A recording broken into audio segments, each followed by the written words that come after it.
Naging matagumpay ang ginawang evangelical mission ng Iglesia ni Cristo o INC sa Philippine Arena kahapon. 75,000 ang dumalo sa event na pinangasiwaan ni INC Executive Minister Eduardo Manalo. Sa dami ng mga dumalo, agad na puno ang sports center at arena sa loob ng siyudad de Victoria.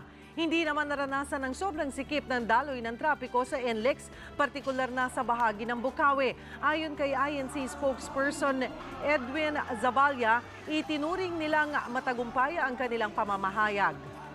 Dumistansya naman ang grupo sa isyu ng pagdaya umano sa inendorso nito sa pagka-vice-presidente na si Senator Bongbong Marcos. Ang Iglesia ni Cristo ay isang reliyon. And prior to the elections, ang concern ng Iglesia ni Cristo ay yung ecclesiastical activities namin.